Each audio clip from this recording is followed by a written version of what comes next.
सिद्धाणं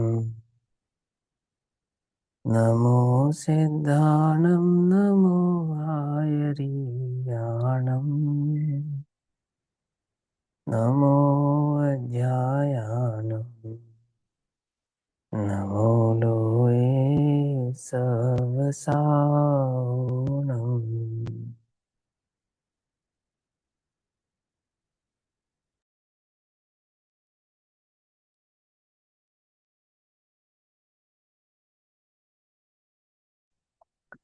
मङ्गलं भगवान् वीरो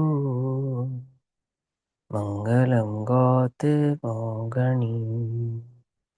मङ्गलं कुन्दकुन्दार्द्यो जैनधर्मोऽस्तु मङ्गलम् सर्वमङ्गल्यमाङ्गल्यं सर्वकल्याणिकारकम् प्रधानां सर्वधर्माणां जैनं जयतु साशिनम्।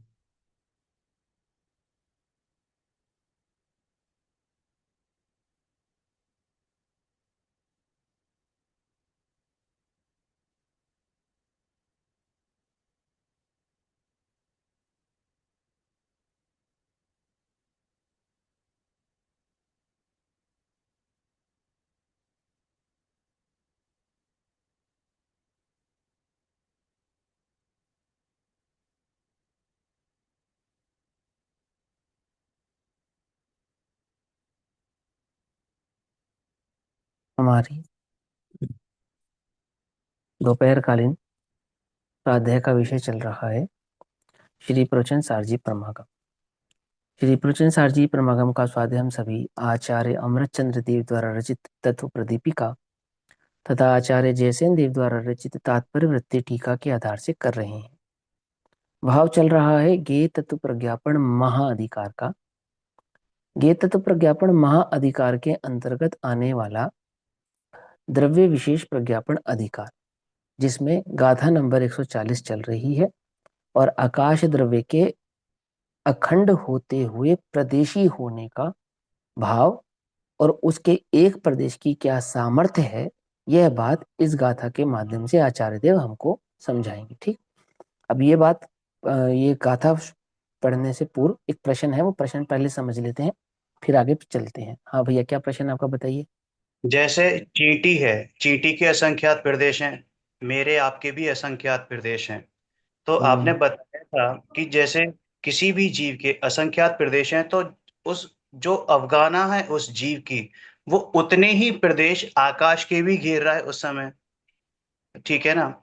अब ये ठीक है। चीज थोड़ी समझ में आ रही कि जब समुद्रघात के टाइम पर, मतलब हम्म। मैं उतने ही प्रदेश आकाश के अभी भी घेर रहा हूं, और समुद्रघात के टाइम हम्म। पर भी उतने ही प्रदेश घेरूंगा।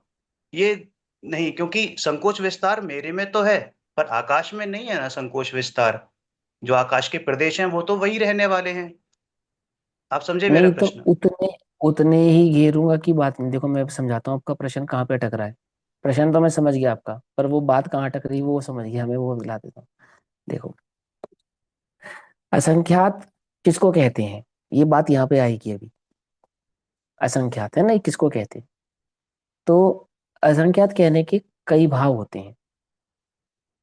दो से अधिक जितनी भी संख्याएं हैं सब असंख्यात के खाते में चली जाती है। हालांकि दूसरी संख्या भी असंख्यात ही होती है, एक और अनेक, ऐसे दो होता है। जो एक है और एक नहीं है, ऐसा अन एक, माने एक से अधिक है, अन एक अनेक। पकड़ में, बात नहीं पकड़ में? संख्याओं की गिनती, माने ये जो गणित है, इस गणित में असंख्यात कहने का तात्पर्य आत्मा के असंख्यात प्रदेश है। यह असंख्यात प्रदेश लोक के, लोकाकाश के जो असंख्यात प्रदेश हैं वो असंख्यात प्रदेश, वो तो समान है ही। लेकिन अभी वर्तमान में जितने प्रदेशों ने लोकाकाश को घेरा है उतने प्रदेश कितने कहलाएंगे? तो असंख्यातवें भाग का जो भाग है, एक भाग, वो भी असंख्यात ही है, संख्यात नहीं है वो। मेरी बात समझ में नहीं क्या कहा? इस अपेक्षा से असंख्यात है। मैंने आपका प्रश्न यह है कि यदि आत्मा ने वर्तमान में असंख्यात प्रदेशों को घेरा है इस समय, तो समुद्रघात के समय भी असंख्यात ही घेरेगा। तो इस असंख्यात और उस असंख्यात में कुछ अंतर होगा या नहीं अंतर होगा? तो जमीन आसमान का अंतर है उसमें तो। मेरी बात समझे, ये भी असंख्यात कहलाता है, वो भी असंख्यात कहलाता है, लेकिन वो असंख्यात इस असंख्यात से असंख्यात गुना असंख्यात है। क्या समझे या नहीं समझे? जैसे अंतर मुहूर्त के संदर्भ में एक बात समझते हैं कि अंतर मुहूर्त कितना बड़ा होता है, कि 48 मिनट का होता है। तो क्या 48 मिनट मात्र का होता है? कि दो समय से लेकर, है ना, और 48 मिनट तक के बीच में जितने भी समय आएंगे सब अंतर मुहूर्त कहलाएंगे। तो 3 समय भी अंतर मुहूर्त कहलाएगा, 4 समय भी अंतर मुहूर्त कहलाएगा, 5 समय भी अंतर मुहूर्त कहलाएगा। समय समय असंख्यात समय बनेगा तो एक आवली बनेगी, वो भी अंतर मुहूर्त कहलाएगा। फिर असंख्यात आवली मिलेंगी तो 1 मिनट कहलाएगा, वो भी अंतर मुहूर्त कहलाएगा। पकड़ में ही बात नहीं पकड़ में? फिर 1 मिनट में 60 मिनट जुड़ेंगे तो 1 घंटा कहलाएगा ना। उसमें 48 मिनट तक की जो सीमाएं हैं, 12 मिनट कम, वहां तक का जो समय है वो अंतर मुहूर्त कहलाता है। तो इसी प्रकार से असंख्यात कहने का, अगर यहाँ असंख्यात है और वो जो असंख्यात है, उन दोनों में कुछ अंतर है या नहीं है? कि अंतर है, जमीन आसमान का अंतर है ना। वो तो एक एक प्रदेश पर एक एक प्रदेश आत्मा का और एक प्रदेश आकाश का, उतने फैलाव को असंख्यात कहा। और यहाँ वर्तमान में जितना घेरा है, तो उसके मुकाबले तो असंख्यात गुना कम है, लेकिन तो भी असंख्यात है। अब ये असंख्यात कहने का तात्पर्य क्या है? क्यों कहते हैं आप इसको असंख्यात? मैंने चींटी जो है, एक चींटी के प्रदेशों ने जितने आकाश के प्रदेशों को घेरा है, मैं शरीर, उतने से आकाश के प्रदेश को आप असंख्यात क्यों कह रहे हो? क्योंकि आपको प्रदेश कल्पना ही नहीं है कि कितना छोटा होता है। क्या समझे? आकाश का एक प्रदेश कितना छोटा होता है, समझ रहे हो आप? जब चींटी की अवगाहना भी असंख्यात प्रदेशों को घेर सकती है, तो आप इससे यह विचार कीजिए कि चींटी का साइज क्या है और आकाश कितना सूक्ष्म होगा। ये बात अंतर समझ में आया नहीं आया? आकाश का एक प्रदेश कितना सूक्ष्म है, और मात्र आकाश का एक प्रदेश नहीं, उसकी अपेक्षा से वो पुद्गल परमाणु कितना सूक्ष्म है, समझे? वो कालाणु कितना सूक्ष्म है, और प्रत्येक द्रव्य का एक एक प्रदेश कितना सूक्ष्म है। ये बात अपने को समझ में आनी चाहिए। समझ से परे तो लगती है, लेकिन थोड़ी बुद्धि लगावे तो बात समझ में आनी चाहिए। समझ में बात नहीं समझ में, है ना? एक और अंतिम बात, एक प्रदेश की कल्पना करो कितना बड़ा होता है। तो कल्पनातीत है वो, कल्पना से समझा जा सकता नहीं है। हाँ, पढ़ के, तर्क से, बुद्धि से, प्रज्ञा से उसको समझने का प्रयास तो किया जा सकता है, परंतु समझा नहीं जा सकता। सच्ची बात तो यही है। अब एक समय है ना, एक समय, तो एक समय छद्मस के ज्ञान का विषय है या नहीं है? नहीं, एक प्रदेश में नहीं हो सकता। क्यों नहीं हो सकता? क्योंकि एक प्रदेश से दूसरे प्रदेश के बीच का जो काल है जब वही ज्ञान का विषय नहीं बना, समझे नहीं हाँ तो समझे, तो उस एक प्रदेश की सूक्ष्मता कितनी है, यह भी अपने को बात समझ में आनी चाहिए। क्या है? ये समझाना, ठीक। निरअवयवी है एक प्रदेश, और निरअवयवी वह एक समय। समझ में आई बात नहीं समझ में आई? बात समझ में ऐसा। अब यहाँ जो 140 नंबर की गाथा की आप टीका पढ़ेंगे, देखो टीका पढ़ने से पहले मैं एक बात समझा देता हूँ। थोड़ी सी मुश्किल लग सकती है, मुश्किल है नहीं, लग सकती है, पहले समझा देता हूँ, है ना? थोड़ा पानी पीकर बैठो, थोड़ा मुंह धोकर आओ, अगर किसी को मुंह धोना है ना और शांति से 40-50 मिनट मुझे तसल्ली से देना, और तसल्ली से अपना उपयोग यहाँ रखना, तो मैं 100% ये टीका समझ में आएगी, 100%। ठीक है ना? थोड़ी सी मुश्किल लग सकती है, बट मुश्किल है नहीं। टीका पढ़ाने से पूर्व में थोड़ा सा आपको इसका मर्म समझा देता हूँ।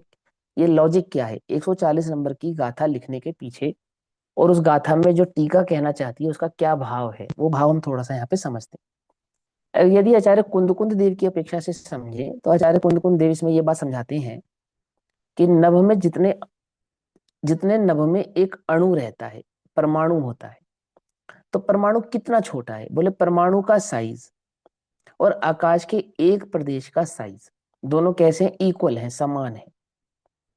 ठीक है ना? ऐसा होने पर भी आकाश के एक प्रदेश में पूरा लोकालोक समा जाए, इतनी शक्ति है। ठीक है ना? ये बात समझानी है। अब इसकी आचार्य अमरचंद्र देव टीका करके इसका विस्तार करेंगे।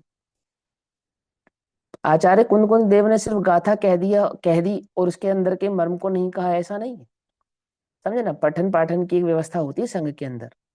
जैसे तत्वार सूत्र है, सम्यक दर्शन ज्ञान चारित्राणी मोक्ष मार्ग, एक सूत्र है। लेकिन वही आचार्य जो इस सूत्र के रचयिता हैं, जब इस सूत्र पे वे आचार्य उपदेश करेंगे तो क्या उपदेश करेंगे? संपूर्ण सम्यक दर्शन का स्वरूप, संपूर्ण सम्यक ज्ञान का स्वरूप, संपूर्ण सम्यक चारित्र का स्वरूप समझाएंगे। सम्यक क्या है उसका स्वरूप समझाएंगे, ज्ञान क्या है उसका स्वरूप समझाएंगे। ऐसा पूरा मर्म उसके अंदर भरा होता है ना। ऐसे ही ये गाथा सूत्र भाव होते हैं। लेकिन जब वही आचार्य स्वयं अपने सूत्रों पर प्रवचन करते हैं, उपदेश करते हैं, तो उसका विस्तृत भाव भी प्रस्तुत करते हैं। आती बात समझ में नहीं आती? मैंने ये पिछली कक्षाओं में डिटेल में आपको समझाया कि आचार्य अमरचंद्र देव ने जो इस पे टीका की है, वो आचार्य अमरचंद्र देव की बुद्धि की उपज हो, ऐसा नहीं है। समझ में यही बात नहीं? समझ ये हमने पिछली कक्षाओं में विस्तार से समझा है। यहाँ जो मूल बात समझानी है उसके पीछे का उद्देश्य क्या है वो मैं समझा देता हूँ। यहाँ ये कहते हैं कि आपने हमें 6 द्रव्यों का स्वरूप समझाया, ठीक। फिर आपने कहा 6 द्रव्यों में 5 द्रव्यों को तो आपने कहा जो प्रदेश भाव वाले हैं, और काल द्रव्य को आपने कहा ये प्रदेश भाव वाला नहीं है, ठीक। फिर आपने ये समझाया कि कालाणु होने के कारण आकाश के प्रत्येक प्रदेश पर एक एक कालाणु विद्यमान होता है ना। और विद्यमान होने पर भी वो कालाणु प्रदेशी भाव वाला नहीं होता है। और फिर पुद्गल में आप एक नियम ये लगाते हैं कि पुद्गल का एक अणु आकाश के एक प्रदेश बराबर जितना है। लेकिन उस पुद्गल के एक प्रदेश में कैसी सामर्थ्य है कि वो बहुप्रदेशी भी हो सकता है और वो एक प्रदेशी भी रहता है ना। ये सारी बात आपने हमको समझाई।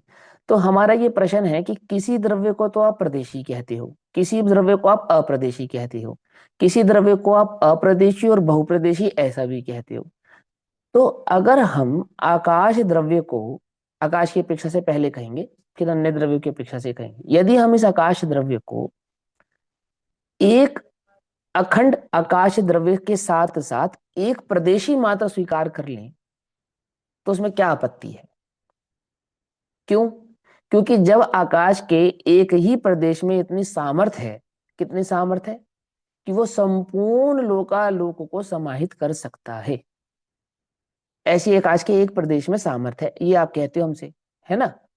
तो आकाश को एक प्रदेशी कह दो ना, उसको अनंत प्रदेशी कहने के पीछे का लॉजिक क्या है? जब एक प्रदेश में से काम चल जाता है तो उसके अनंत प्रदेश बनाने की आवश्यकता ही क्या है? ये समझ में आई बात? क्वेश्चन क्या है? अब एक क्वेश्चन समझ मिनट, में आ गया ना? हाँ हाँ बोलिए। मैं ये कह रहा हूँ कि जब एक आकाश के प्रदेश में संपूर्ण लोकालोक को समाहित करने की सामर्थ्य शक्ति है, है। हाँ हाँ शक्ति सामर्थ्य है, हाँ हाँ तो मेरा यहाँ थोड़ी सी शंका ये खड़ी हो जाती है हाँ कि उसमें जब एक प्रदेश में इतनी सामर्थ्य है, तो वही जो आप प्रश्न खड़ा किया है, मुझे भी वही शंका हाँ खड़ी थी। हाँ, तो हम कह तो रहे हैं वो शंका हमने तो खुद ही उठा दी ना। हाँ हाँ अब हाँ ये शंका आचार्य देव ने स्वयं ही उठा दी है, चिंता नहीं हाँ, करो आप। इतना है इतना अब। सब करने की क्या आवश्यकता हाँ, क्या है? आवश्यकता है? हाँ। हाँ। अब ये प्रश्न इस तरीके से इसमें लिखा नहीं है, लेकिन मैं आपको अच्छा। समझाता हूँ। जैसे अभी अंकल जी ने क्वेश्चन उठाया ना, हमारे हाँ। जैसे ही कोई बैठा होगा बेवकूफ। क्यों कह रहा हूँ मैं बेवकूफ मालूम? आचार्य देव सब समझते हैं, उनको सब बराबर। पता है, उनको सब ज्ञान है, लेकिन हमारी बुद्धि ज्यादा है ना, हमारे प्रश्न ज्यादा टेढ़े उठते हैं। तो हमारे जैसे किसी व्यक्ति ने वह प्रश्न किया होगा, अवश्य ही किया होगा। इसलिए 140 नंबर गाथा का निर्माण होता है और उसकी टीका होती है। देखो यहाँ प्रश्न ही यही है कि आप जब आप ऐसे द्रव्य तो स्वीकार कर ही रहे हो ना जो अप्रदेशी द्रव्य है, तो आकाश के अप्रदेशी होने में कोई अनोखी बात हो जाएगी ऐसा तो कुछ है नहीं, है ना। और आप साथ में ये भी स्वीकार कर सकते हो कि आकाश के एक प्रदेश में समस्त लोकालोक को समाहित करने की शक्ति है। आप साथ में ये भी स्वीकार करते हो, तो एक प्रदेश से काम भी चल जाता है। चल जाता है नहीं चल जाता है? तो आवश्यकता क्या है? तर्क समझ में आ गया? नहीं तर्क समझ में आ गया? आ गया, हाँ। अब पहले मैं इसका उत्तर देने का मैं प्रयास करता हूँ, फिर हम उसको आचार्य देव की दृष्टि से समझेंगे। मैं सिर्फ वही चर्चा यहाँ पे आपके साथ कर रहा हूँ जो टीका में नहीं आई। पहले यहां से समझोगे तो टीका बात तुरंत समझ में आएगी आपको। अब देखो वो कहते हैं, आचार्य देव कहेंगे कि देखो भाई, समस्या तो कुछ नहीं है, समस्या तो कुछ नहीं है, लेकिन फिर लोक का जो विस्तार हमने स्वीकार किया उसको उतना ही मानना पड़ेगा जितना एक प्रदेश का विस्तार है। क्या कहा? क्योंकि एक प्रदेश को फिर हम कितना बड़ा नहीं मान सकते, लोकालोक जितना बड़ा एक प्रदेश स्वीकार नहीं किया जा सकता, पहली बात, पहला नियम। क्योंकि प्रदेश का जो साइज है वो तो उतना ही रहने वाला है जितना एक परमाणु का साइज है, ठीक है ना। और लोक का जो विस्तार है वो कैसा है? लोक का विस्तार तो वृद्ध है, पूरा है। एक समस्या तो ये आती है। दूसरी बात यह आती है कि पुद्गल के या आत्मा के जो भी प्रदेश हमने गिने, वो किसके आधार से गिनेंगे? क्योंकि लोकाकाश तो एक ही प्रदेश ही हो जाएगा। बात समझ में नहीं? और आत्मा के प्रदेशों को गिनने का जो नियम हमने लगाया, फिर वो नियम भी नहीं बनेगा। दो बातें समझ में आ गई है ना। अब तीसरा तर्क, यदि आकाश को एक प्रदेश ही माने तो फिर आकाश में लोक और आलोक ऐसे दो भेद नहीं कर सकते, क्योंकि एक प्रदेश निरवयव होता है। समझ में आई बात? नहीं समझ में? जबकि आकाश द्रव्य में दो भेद होते हैं, कौन कौन से? एक लोकाकाश और एक आलोकाकाश। आकाश द्रव्य तो एक अखंड ही होता है, लेकिन उस एक अखंड आकाश द्रव्य में लोक और आलोक ऐसे जो दो भेद कल्पना हमने की, कल्पना की इन सेंस वो है, विद्यमान है। वो सिद्धि किस प्रकार से होगी? क्योंकि एक प्रदेश प्रदेश जो निरवयवी है, अर्थात जिसका भेद नहीं किया जा सकता, उस एक प्रदेश में लोक और आलोक ऐसी दो बातें, ये संभव नहीं हो सकती। फिर बात समझ में आती नहीं आती है? क्या कहा? समझ में ही बात नहीं समझ में? क्योंकि धर्म द्रव्य भी एक प्रदेशी होने से, अधर्म द्रव्य भी एक प्रदेशी होने से, समझ ना, खाली फिर आकाश एक प्रदेशी होगा तो धर्म अधर्म भी एक ही प्रदेशी मानने पड़ेंगे ना, क्योंकि एक प्रदेश का विस्तार तो इतना हो सकता है। तो संपूर्ण द्रव्य एक प्रदेशी भाव से ही व्याप्त होगा, एक बात। और ये जो संसार है असीम, अनंत, जिसको हम 14 राजू लोक की अपेक्षा से मापते हैं, ये 14 राजू लोक की अपेक्षा से मापा नहीं जा सकता। लोक कितना बड़ा है? तो कहना उत्तर आएगा अनंत। ठीक। फिर पूछेंगे ये क्या नाम है, नरक और स्वर्ग कहाँ तक फैले हुए हैं? तो क्या उत्तर आएगा? अनंत। पकड़ में बात? नहीं पकड़ में? और फिर ये जीव, इसका विस्तार कितना है? कि अनंत। माने आप अनंत से नीचे कोई एक आंसर नहीं दे सकते, संभव ही नहीं होगा। संभव कैसे करोगे आप? या तो आप उसको कहोगे एक प्रदेशी, और या फिर आप उसको कहोगे अनंत। आई बात समझ में? और वो फिर वो जो दर्शन है ना, दर्शन दर्शन का जो तर्क है, वो पूरा निरर्थक हो जाएगा। कोई कोई तुक ही नहीं बनेगा उसका, कोई लॉजिक ही नहीं बनेगा कि क्या चर्चा कर रहे हो आप। एक प्रदेश को मानते हो कितना? जितना लोकालोक का। अब ये जितना लोकालोक का विस्तार है, ये तर्क भी नहीं बनेगा, क्योंकि लोकालोक का विस्तार कितना है? क्योंकि सारा लोकालोक तो एक प्रदेश ही है ना। अब उस एक प्रदेश के विस्तार को कभी गिन ही नहीं पाओगे आप। कुछ बात समझ में आई या नहीं? कैसे गिनोगे? समझे? फिर हम उसको निरवयवी भी स्वीकारते हैं। निरवयव स्वीकारते हैं ना, तो किसकी अपेक्षा से निरवयव स्वीकारते हैं? यानी कोई अवयवी चाहिए, माने किसी के भेद होने चाहिए, जिसकी जिसकी तुलना से हम इसको अभेद ऐसा कह सके। एक प्रदेश भी अनंत हो जाएगा। एक एक, प्रदेश ही अनंत हो जाएगा। हाँ। बराबर सही। और खाली उसके नहीं, फिर सभी द्रव्यों के अनंत अनंत प्रदेशों को ना स्वीकार कर एक एक प्रदेश ही स्वीकार करना पड़ेगा। माने इस प्रकार की कई प्रकार की समस्या वहां पर खड़ी होंगी। और लोक के विस्तार के संदर्भ में जो चर्चा हम करते हैं, वो पूरी की पूरी निरर्थक साबित होती है। ठीक। किसी भी वस्तु को एक कहना, दैट मीन्स उसकी सबसे छोटी इकाई को प्रस्तुत करना होता है। और एक यानी कि वह सूक्ष्मता का प्रतीक है, तो हमें उसकी सूक्ष्मता से ही उसको सिद्ध करना पड़ेगा कि वह है तो कितना सूक्ष्म है, और फिर उस सूक्ष्म का जो विस्तार है सो किस प्रकार और कितना है। आई बात समझे? अगर आकाश द्रव्य का विस्तार अनंत है, तो वो अनंत विस्तार प्रदेशों से तो मापा जा सकता है, परंतु एक प्रदेशी होकर अनंत हो जाए तो कभी मापा जा सकेगा नहीं। आई बात समझ में? क्या समझे? एक प्रदेशी से एक एक प्रदेशी वाला अखंड हो तो अनंत मापा जा सकता है, लेकिन यदि एक ही प्रदेश अनंत हो जाए तो कभी मापा जाएगा नहीं, माप ही नहीं सकता फिर कोई उसको, अंतहीन हो जाएगा।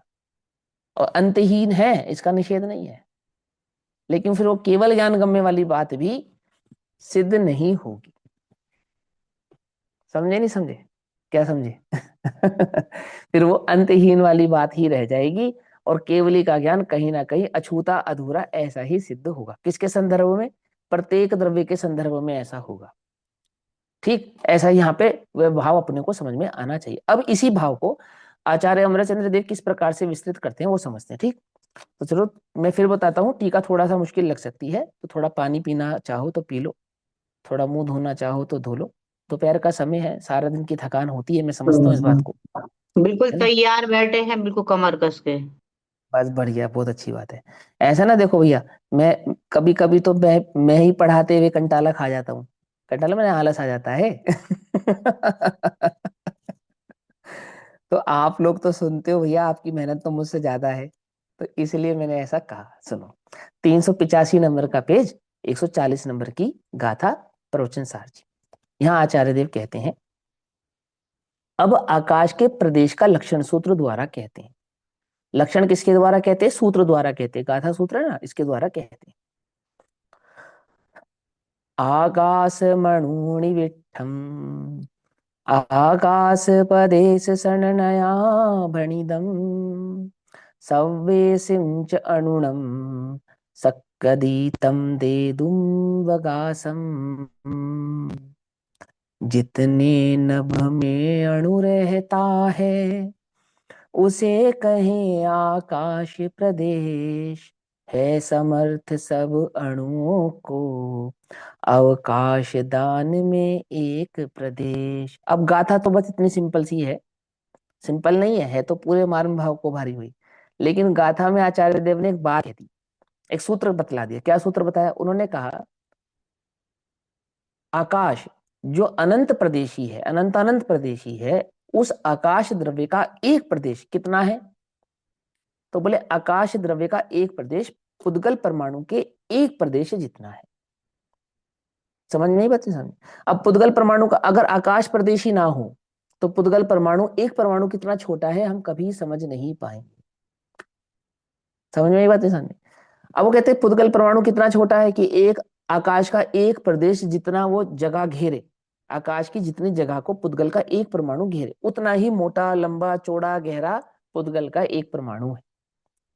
कि पुद्गल का परमाणु उससे भी छोटा हो सकता है क्या? कि उससे छोटा हो ही नहीं सकता।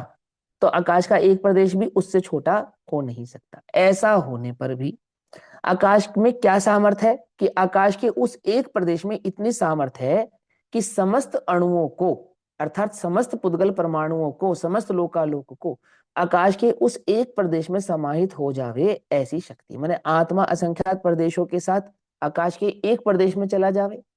अनंत अनंत पुद्गल परमाणु अपने अनंत अनंत पुद्गल परमाणुओं के साथ आकाश के एक प्रदेश पर समाहित हो जावे। और इसी प्रकार धर्म अधर्म आकाश, धर्म अधर्म और अन्य जो द्रव्य हैं काल आदि भी उसी पे समाहित हो जावे, तो भी उसमें उतनी जगह है कि वह सबको समाहित कर सकता है। अब सुनो वो जगह कैसी है। तो आकाश का एक प्रदेश संकोच विस्तार को प्राप्त होता है कि आकाश का एक प्रदेश संकोच विस्तार को प्राप्त नहीं होता। ये तर्क है। अब ये सारे, ये गाथा पढ़ने के बाद क्वेश्चन उठेंगे, क्या ये संकोच विस्तार को प्राप्त हो जाता है कि मैंने पुद्गल का परमाणु उसमें जा रहा है तो आकाश का एक प्रदेश अपनी जगह को बढ़ा रहा है, विस्तार कर रहा है? कि नहीं, ऐसा नहीं करता। तो जब पुद्गल का एक परमाणु आकाश के एक प्रदेश पर होता है और उसी प्रदेश पर जब दूसरा परमाणु आता है तो पहले परमाणु को कुछ संकोच प्राप्त करना पड़ता होगा उसको जगह देने के लिए। तो मेरे बराबर में कोई आके बैठेगा तो ऐसे ऐसे ऐसे मुझे एडजस्ट होना पड़ेगा, है ना। तो वो भी एडजस्ट होता होगा कि नहीं? ऐसा नहीं होता। कि गजब करते हो, क्यों नहीं एडजस्ट होता? क्योंकि वो है ही इतना छोटा कि उससे अधिक और छोटा हो जावे संभव नहीं। समझ में ही बात नहीं? समझे क्या करवा रहे? वो क्या तुम्हारी क्या एक्सरसाइज करवा रहे हैं? और तो भी क्या होगा, अब उस पे एक एक करके आकाश के लोकाकाश के अनंत अनंत पुद्गल परमाणु आ जाए।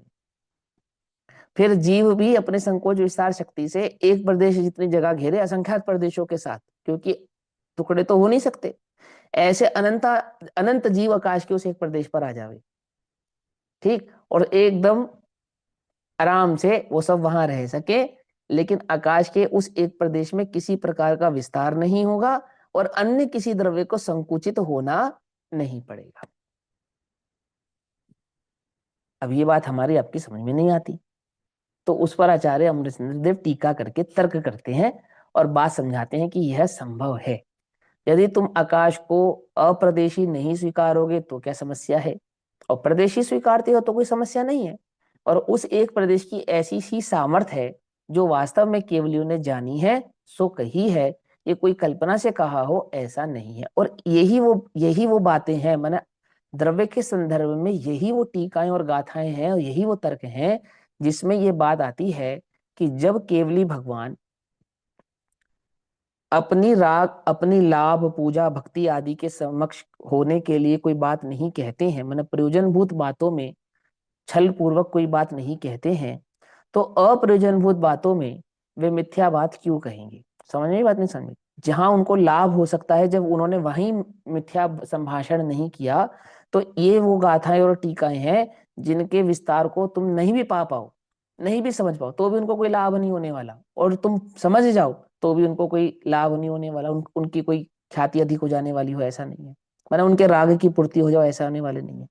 तो जहां राग की पूर्ति का संभावना थी, जब वही महावीतरागी रहे, तो द्रव्य के संदर्भ में जो स्वरूप वे समझाने वाले हैं वह भी ऐसा ही है, इसीलिए उन्होंने ऐसा समझाया है, और वह केवल ज्ञान से साक्षात जानकर ही कह रही हैं।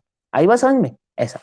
तो देखो यहाँ अन्वयार्थ कहते हैं, अणुनिविष्टम आकाशम, एक परमाणु जितने आकाश में रहता है उतने आकाश को आकाश प्रदेश के नाम से कहा गया है। तो आकाश का प्रदेश इतना सूक्ष्म होता है जितना अणु होता है, एक मुद्गल परमाणु होता है, और वह समस्त परमाणुओं को अवकाश देने को समर्थ है। आकाश का वो एक प्रदेश कैसा है कि समस्त परमाणुओं को अवकाश देने में समर्थवान है। बस इतनी सी बात है। ठीक, अब इतनी सी बात से बात समझ में नहीं आ रही है, इतनी सी बात में क्या मर्म है वो आचार्य अमरचंद्र देव समझाते हैं। सुनो भाई, आचार्य अमरचंद्र देव कहते हैं कि हमने आचार्य कुंद देव की परंपरा से ये सीखा और समझा है। क्या? समझना ध्यान से। क्या सीखा और समझा है? कि आचार्य कुंद देव ने जो 140 नंबर की गाथा प्रवचन सार में कही, उसका अर्थ वो पूज्य गुरुदेव, कौन पूज्य गुरुदेव? आचार्य कुंद देव, पूज्य गुरुदेव आचार्य कुंद देव ऐसा कहते हैं। कैसा कहते हैं? ये विस्तार है, समझे क्या कहना चाह रहा हूं मैं? कि आकाश का एक परमाणु से व्याप्त अंश आकाश प्रदेश है। सबसे पहले तो आप ये समझो कि आकाश का एक अंश यानी आकाश द्रव्य का एक प्रदेश कितना है? एक अंश कितना है? द्रव्य में अंश की जब कल्पना हो तो प्रदेश से की जाती है, और जब द्रव्य में ही निरंश की कल्पना हो तो वह भी प्रदेश की अपेक्षा से ही की जाती है। ध्यान से समझना, द्रव्य में अंश का कल्पना करना, एक तो होता है गुणों में अंश और अंशी का भेद, एक ही द्रव्य में गुण की अपेक्षा से अंश और अंशी की भेद कल्पना होती है, लेकिन एक अर्थ होता है द्रव्य में अंश कल्पना उसके प्रदेशात्मक भाव से करना। तो कोई द्रव्य असंख्यात प्रदेशी या अनंत प्रदेशी है ऐसा कहना, इसका तात्पर्य क्या है? कि उसके प्रदेशों में एक एक प्रदेश की कल्पना होना, माने 1 2 3 4 5 6 7 8 ऐसा करते करते कितना? असंख्यात या अनंत। तो जो एक है वो क्या है? वो उसका अवयव है। किसका? उस द्रव्य का, जिसको कहते हैं अंश। पकड़ में ही बात नहीं? पकड़ में? किसको कहेंगे? अंश। तो आकाश द्रव्य है अखंड, लेकिन अखंड होता हुआ भी कैसा है? अनंत प्रदेशों वाला है ना? उस अनंत प्रदेशों वाले आकाश का एक प्रदेश कितना बड़ा है? कि उस अनंत प्रदेशों वाले आकाश का एक प्रदेश इतना बड़ा है जितना पुद्गल का एक परमाणु। एक से दूसरे को काउंट करते जा रहे हैं, जैसे काल की पर्याय से अन्य द्रव्यों की पर्याय को काउंट करा, आकाश के प्रदेशों से जीव द्रव्य को काउंट किया, ऐसे पुद्गल के साइज से, आकार प्रकार विस्तार से आकाश के एक प्रदेश को समझ रहे हैं कि कितना लंबा बड़ा चौड़ा और मोटा माना जाएगा। तो बोले अणु कितना छोटा होता है? बोले निरअवयवी होता है, अर्थात उससे छोटा अन्य कुछ नहीं हो सकता। हाँ बोलो, क्या कह रहे हो? जो ये धर्म और अधर्म द्रव्य होते हैं वो भी असंख्यात प्रदेशी होते हैं, उसके भी तो प्रदेश उतने ही होंगे जितना एक परमाणु का हाँ प्रदेश हाँ होता हाँ हाँ हाँ, है ना। उतनी ही होगी। तो ये हाँ, आकाश से कंपेयर करके बता रहे हैं, जैसे तो धर्म और अधर्म द्रव्य से भी तो कंपेयर कर सकते थे, उससे कंपैरिजन क्यों नहीं करके बताया? क्योंकि यहाँ पे अवगाहन शक्ति अच्छा, समझानी है। जैसे आत्मा के ठीक। असंख्यात प्रदेशों को भी इससे लिया, आत्मा के असंख्यात प्रदेशों हाँ से द्रव्य से भी नाप सकते थे। हाँ हाँ, नहीं ऐसा नहीं है कि आकाश सबसे बड़ा द्रव्य है ना, इसकी अपेक्षा से ही उसके अंश करके और उसी से मापने की बात करेंगे। जहां वो द्रव्य रह सकता है, रहने की सामर्थ्य से ही उसको समझाएंगे।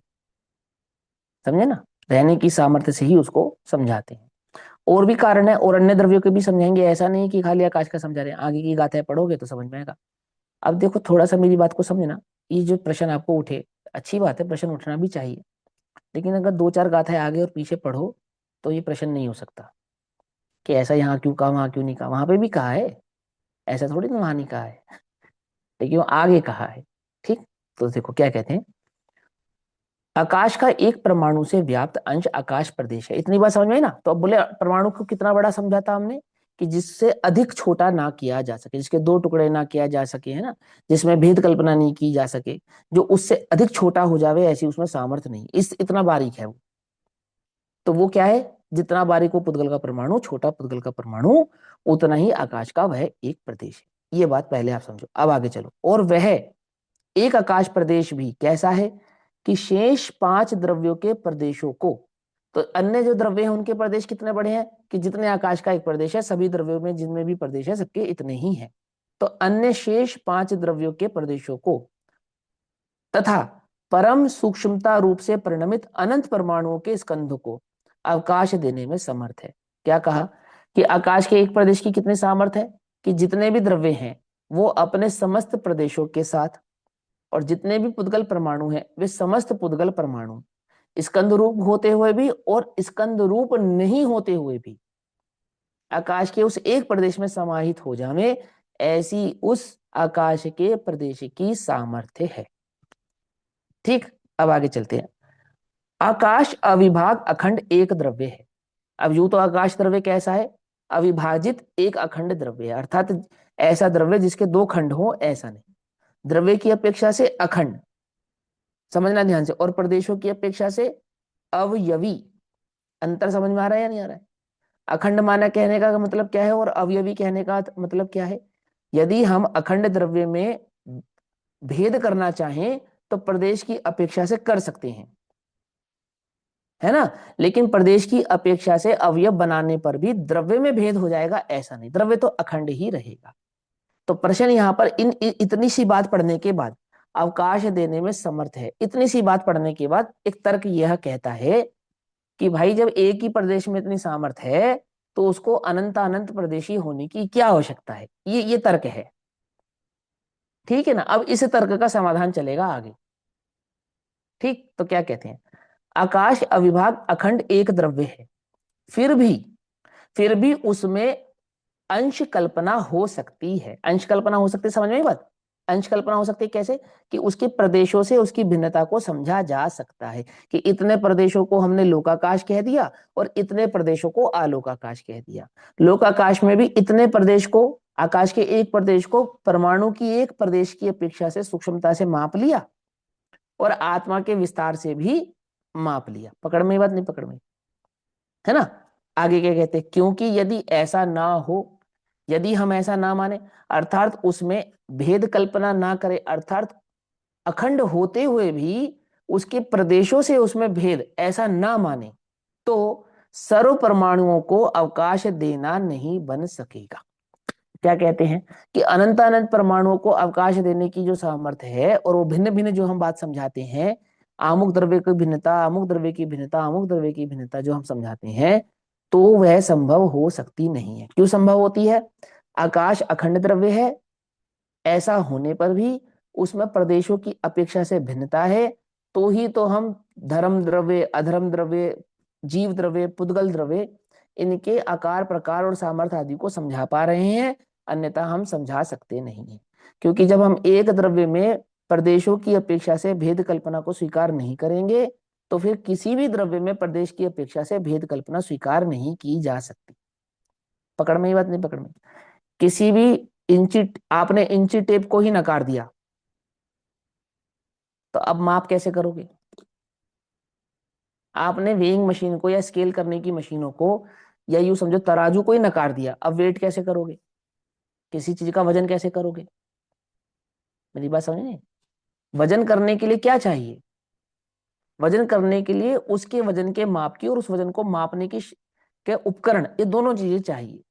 बाट होता है ना, बाट, 1 किलो का बाट तो लोहे का होता है, लकड़ी का भी हो सकता है, पत्थर का भी हो सकता है। उससे हमें क्या लेना देना, वो लकड़ी का है, लोहे का, पत्थर का या सोने का है, वो बाट होना चाहिए। समझना ध्यान से। अब वो 1 किलो की बाट को ही नकार दो तो किसी भी वस्तु के किलो को कैसे मापोगे? बात समझ में नहीं मेरी? माने कोई ना कोई वजन तो स्वीकार करना पड़ेगा, तभी उसकी अपेक्षा से, उसके मध्य से उसके कम या ज्यादा के वजन को मापा या समझा जा सकता है। अन्यथा तो मापा जा सकता नहीं, समझा जा सकता नहीं। चाहे आपको 1 ग्राम स्वीकार करना पड़े, पर स्वीकार तो करना पड़ेगा। और यह भी निश्चित करना पड़ेगा कि वो 1 ग्राम इसे कहेंगे। किसे कहेंगे बोलो? 1 किलो को 1 ग्राम कहेंगे, 10 ग्राम को 1 ग्राम कहेंगे, या 1 ग्राम को 1 ग्राम करेंगे? ये इकाई कहीं ना कहीं तो निश्चित करनी पड़ेगी। यदि वही निश्चित नहीं करेंगे तो कैसे स्वीकार करेंगे बोलो? 100 रुपए किसको कहेंगे? 2000 के नोट को 100 रुपए कहेंगे, 1000 के नोट को 100 रुपए कहेंगे, 500 के नोट को 100 रुपए कहेंगे, 10 के नोट को 100 रुपए कहेंगे, किसको कहेंगे? तो वो बोले एक नियम बनाना पड़ेगा कि 100 बनाने का एक नियम बनाना पड़ेगा। तो वो नियम कैसे बनता है? कि नियम बनता है अवयव से, यानी सबसे छोटी इकाई से। समझ रहे ध्यान से या नहीं समझ रहे? पहले इकाई स्वीकार करनी पड़ेगी, तभी तभी क्या होगा? धाई स्वीकार होगी। धाई समझते हो? इकाई, धाई, सैकड़ा, हजार, 10,000, लाख, 10 लाख, समझे? तो बोले धाई, सैकड़ा, हजार, 10,000 ये तो बाद में बनेंगे, पहले इकाई स्वीकार करनी पड़ेगी। इकाई आई ना समझ में? बात समझ में? इकाई कितनी होती है? 10 नहीं होती, धाई होती है 10, इकाई होती है 1। आ गई बात समझ में? नहीं तो कहीं ना कहीं वो तो स्वीकार करना पड़ेगा ना। अब जब तुम उसको आकाश द्रव्य में स्वीकार नहीं करोगे तो किसी भी द्रव्य में स्वीकार नहीं की जा सकती। सबसे बड़े से सबसे छोटे को मापना और सबसे छोटे से सबसे बड़े को मापना, ये तो संभव है ना। बड़ा कैसे बड़ा बना? तो छोटे से ही बड़ा बना ना। बात समझ में नहीं? बड़ा कोई वस्तु बड़ी है तो बड़ी किस आधार से है? यानी उसकी सापेक्षता से, उसकी अपेक्षा से कोई वस्तु छोटी है। छोटी है तो बड़ी है। पकड़ में ही बात नहीं? पकड़ में है ना? अब सबसे बड़ी ही वस्तु को सबसे छोटा मान लिया जावे तो उससे छोटा जगत में किसको मानेंगे? किसी को भी नहीं मान सकते। आ गई बात समझ में? नहीं आ गई? आई समझ में या नहीं समझ में? है ना? तो इसलिए क्या कहते हैं, क्योंकि यदि ऐसा ना हो, कैसा ना हो, उस अखंड एक द्रव्य को अंशी ऐसा स्वीकार ना करें तो सर्व परमाणुओं को आकाश देना नहीं बन सकेगा, अवकाश देना नहीं बन सकेगा। क्योंकि सर्व ऐसी भेद कल्पना ही संभव नहीं हो सकती। सर्व कहोगे किसे? किसकी अपेक्षा से अनेक कह रहे हो? एक तो स्वीकार नहीं किया, अनेक किसकी अपेक्षा से कह रहे हो? एक का स्वरूप तो स्वीकार नहीं किया, अनेक किसकी अपेक्षा से कह रहे हो? पकड़ में आई बात नहीं? पकड़ में? पहले निश्चित तो करो एक माने क्या। पहले निश्चित तो करो एक किसको कहेंगे बोलो? हमें ग्राम नहीं पता किसे कहेंगे, हमें मिलीग्राम नहीं पता किसे कहेंगे, तो किलो किसे कहेंगे? है? ऐसा तो संभव ही नहीं है। मैंने कहीं ना कहीं से स्वीकार करना पड़ेगा, ऐसा कहते आगे कहते हैं। ऐसा होने पर भी, कैसा होने पर भी? कि वो एक आकाश द्रव्य अखंड भी है और प्रदेशों की अपेक्षा से अवयवी भी है। ऐसा होने पर भी यदि आकाश के अंश नहीं होते, यदि आकाश में प्रदेश नहीं होते, प्रदेशों से द्रव्य को स्वीकार नहीं किया जावे और एक प्रदेशी मानकर ही उसका विस्तार समझ लिया जावे, है ना? ये नियम तो, ये तो आगे समझाएंगे 142 या 44 नंबर की गाथा में समझाएंगे कि जिसके प्रदेश नहीं सो द्रव्य भी नहीं। ये भी समझ लो एक बार, है ना, ताकि बात और अच्छे से समझ में आ जाए। 395 नंबर पेज की गाथा पढ़ो, 144 नंबर की गाथा मैं हिंदी में फटाफट पढ़ देता हूँ। देखो क्या लिखा। जिसका एक प्रदेश मात्र भी, माने एक प्रदेश भी जिसको आपने स्वीकार नहीं किया, ज्ञात न हो परमार्थतया, निश्चय से यदि वह एक प्रदेशी भी ज्ञात नहीं हो रहा है तो उस पदार्थ को शून्य जानिए, सत्ता से वह भिन्न कहा। अर्थात फिर तो उसकी सत्ता ही स्वीकार करना व्यर्थ है, अर्थात वह सत्तात्मक ही नहीं बन सकता। आई बात समझ में? नहीं माने किसी भी वस्तु की सत्ता को स्वीकार करना हो तो उसकी प्रदेशों की सत्ता को तो स्वीकार करना पड़ेगा एक बार, चाहे फिर एक प्रदेश ही क्यों ना आप स्वीकार करें। और फिर जब एक प्रदेश आप किसी वस्तु की सत्ता को स्वीकार करते हैं तो उस एक प्रदेश का आकार प्रकार भी समझना पड़ेगा, क्योंकि आकार प्रकार समझे बिना तो प्रदेशों को समझा जा सकता नहीं है। तीसरी बात, एक वस्तु का प्रदेश तो होवे बड़ा और एक वस्तु का प्रदेश होवे छोटा, सो वह भी संभव नहीं है। समझे नहीं समझे? यानी इकाई का नियम तो सभी में बराबर ही लगेगा। पकड़ में बात नहीं पकड़ में? इकाई इकाई का नियम तो सभी द्रव्यों में समान रूप से ही लगना चाहिए।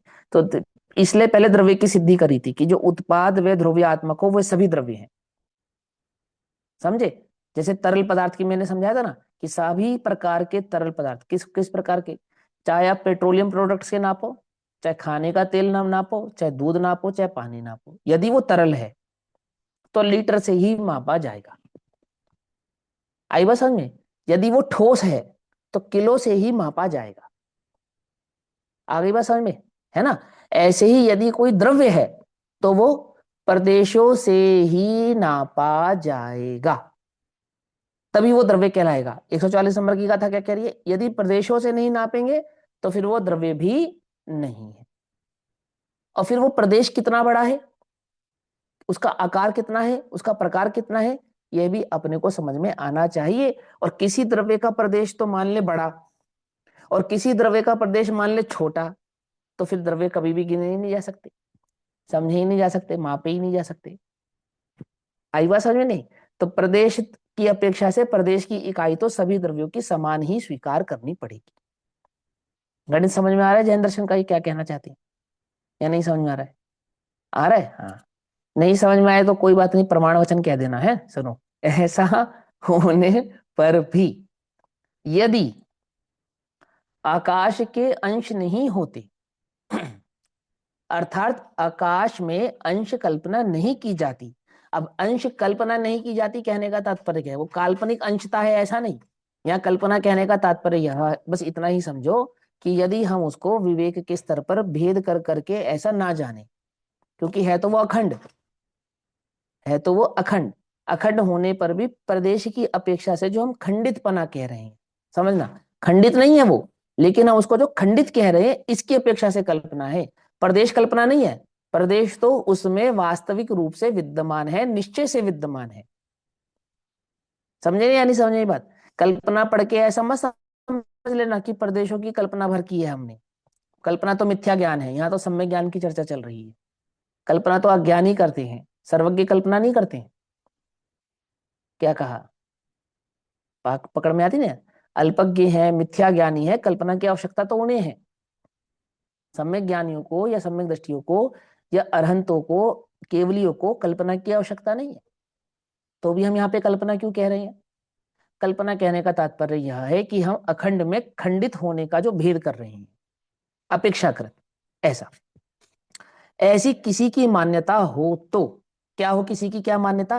कि आकाश के अंश नहीं होते, ऐसा कोई मान ले। किसी को ये प्रश्न उठ जाए, आकाश के अंश मानने की आवश्यकता क्या है? जब एक प्रदेश में इतनी सामर्थ्य है तो एक प्रदेशात्मक ही होता होगा, अनंत प्रदेशात्मक होने को जरूरत ही नहीं है उसको। यदि ऐसा कोई मान लेवे तो आकाश में 2 उंगलियां फैलाकर बताइए कि 2 उंगलियों का एक क्षेत्र है या अनेक। अब प्रश्न ये उठा कि आकाश में 2 उंगलियां फैलाई है ना? अब ये आचार्य जयसेन देव ना 2 मुनिराज खड़े कर देंगे। यहाँ आचार्य अमरचंद्र देव ने 2 उंगलियां फैलाई है ना, तो आचार्य अमरचंद्र देव कहेंगे 2 मुनिराजों को खड़ा कर दो, ऐसा। ठीक? तो तुम्हारे आसपास कोई वस्तु हो, तुम ऐसी 2 वस्तुएं खड़ी कर लो। तो बोले कोई 2 वस्तुएं नहीं, जैसे मैंने आकाश के 2 ये उंगलियां फैलाई। अब इसे हम एक प्रदेश का आकाश माने या 2 प्रदेशी माने अनेक प्रदेश वाला आकाश माने। मैंने इस उंगलियों ने जो जगह घेरी है, आकाश में 2 उंगलियां फैलाकर बताइए कि 2 उंगलियों का एक क्षेत्र है या अनेक। एक ही क्षेत्र माने या अनेक क्षेत्र माने, ये प्रश्न है। ठीक? एक क्षेत्र मानने से ये जो वस्तु है इसको भी निरअवयवी भाव से समझना ध्यान से। निरअवयवी भाव से क्या नहीं सिद्ध कर सकते? प्रदेशात्मक भाव वाला सिद्ध नहीं कर सकते। ये उंगली में कितने प्रदेश हैं? पुद्गल के, जीव के कितने प्रदेश हैं? कि आकाश के असंख्या। प्रदेशों से तो, आकाश के प्रदेश स्वीकार करोगे तो सिद्ध कर सकते हो। यदि नहीं मानोगे आकाश की प्रदेश तो सिद्ध नहीं कर सकते, है ना? अब यहाँ आचार्य स्याद्वाद का प्रयोग करके समझेंगे कि देखो ये 2 उंगलियां ना, आकाश द्रव्य की अपेक्षा से तो एक अखंड आकाश द्रव्य में ही है, लेकिन प्रदेशों की अपेक्षा से भिन्न भिन्न प्रदेशों में है, ऐसा ऐसा सिद्ध करेंगे। पकड़ में ही बात नहीं? पकड़ में? बोले ये दो उंगलियां एक में है या अनेक में है, कि द्रव्य की अपेक्षा से तो एक आकाश द्रव्य है, लेकिन अपने प्रदेशों की अपेक्षा से वो असंख्यात प्रदेशों की जगह को घेरता है, ऐसा सिद्ध करेंगे वो, है ना। तो प्रश्न होता है कि यदि एक है तो, पहले पहले क्या कहा, हम एक मान लेते हैं, इनका क्षेत्र एक है ऐसा मान लेते हैं, यानी आकाश के एक प्रदेश में सामर्थ्य थी ना समस्त लोकालोक को समाहित करने की, तो हम ऐसा मान के चलते हैं कि आकाश एक ही प्रदेश ही है और उस एक प्रदेश में ही ये दो उंगलियां फैल गई हैं, ठीक है, ऐसा मान लेते हैं हम। अब तो प्रश्न होता है, अब यहाँ पे इसके ऊपर एक तर्क उठता है, एक प्रश्न उठता है, क्या आकाश अभिन्न अंशों वाला अविभाग एक द्रव्य है इसलिए दो उंगलियां का एक क्षेत्र है, या भिन्न अंशों वाला अविभाग एक द्रव्य है इसलिए, क्या कहा, वो ये कहते हैं कि जितनी इसने जगह घेरी है, इस जगह का जो विस्तार उसने प्राप्त किया है ना, तो इस विस्तार में ये बात तो हमें समझ में आनी पड़ेगी, समझनी पड़ेगी कि ये अवयव है ना, दो है ना, दो, ये दो अवयव है ना, दो, तो इनको आपने दो ऐसे कैसे समझ लिया, जब आकाश का प्रदेश एक है, समझना ध्यान से, और उस एक प्रदेश में सामर्थ्य है सबको समाहित करने की, ये बात तो ठीक है, लेकिन उस प्रदेश का विस्तार तो नहीं हो सकता ना, आकाश का जो प्रदेश है अपने विस्तार को तो प्राप्त नहीं करेगा ना, विस्तार तो उतना ही रहने वाला है ना, तो ये जो उंगलियां विस्तरित होंगी तो ये आकाश के एक प्रदेश में ही इस प्रकार के विस्तार को प्राप्त करती हैं, या अनेक प्रकार के आकाशों में इस प्रकार के विस्तार को प्राप्त करती है, नहीं समझे, समझाता हूं, देखो क्या कहते हैं, वो ये कहते हैं कि प्रदेशात्मक जो आकाश है वो उसका साइज तो बढ़ेगा नहीं, क्योंकि प्रदेश का साइज तो निश्चित हो चुका है, वो छोटा होता है, और उंगलियां विस्तार को प्राप्त होती है जो तुम्हें दिखाई दे रही है, प्रदेश इतना छोटा तो है नहीं, प्रदेश इतना बड़ा तो है नहीं, प्रदेश तो इससे असंख्यात गुना छोटा है, पकड़ में ही बनी, अनंत गुना छोटा है।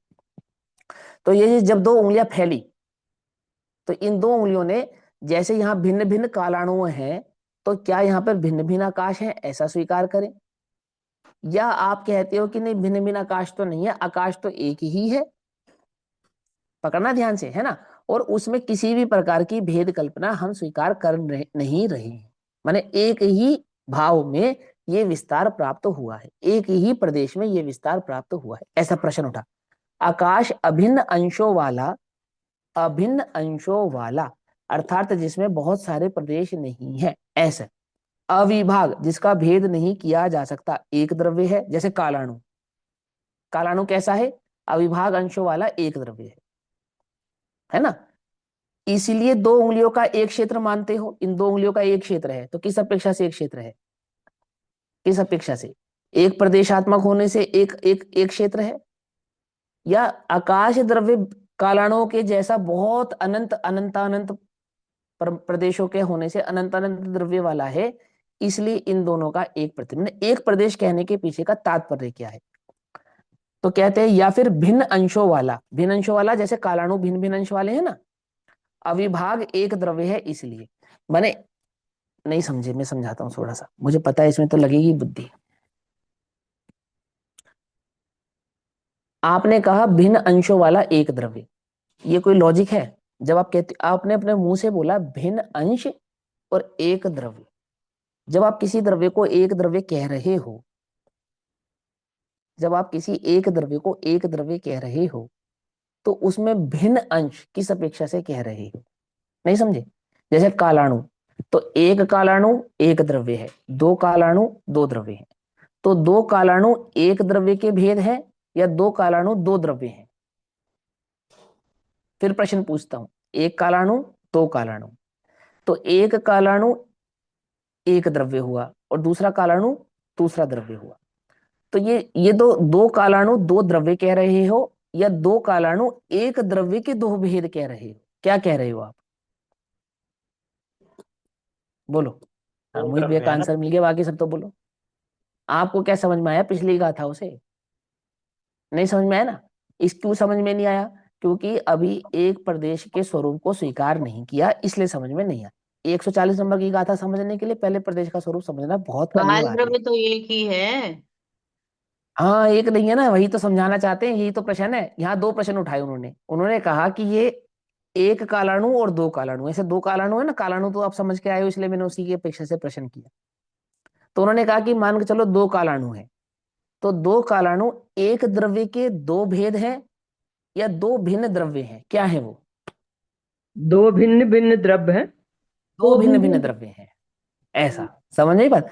वो एक द्रव्य में यदि भेद कल्पना करोगे तो फिर तो उसको अंश मानना पड़ेगा, और आकाश को तो हम अंश ही कहते ही हैं, तो हमारी बात तो अपने आप ही सिद्ध हो गई। मेरी बात समझ में आई नहीं? क्या कहा?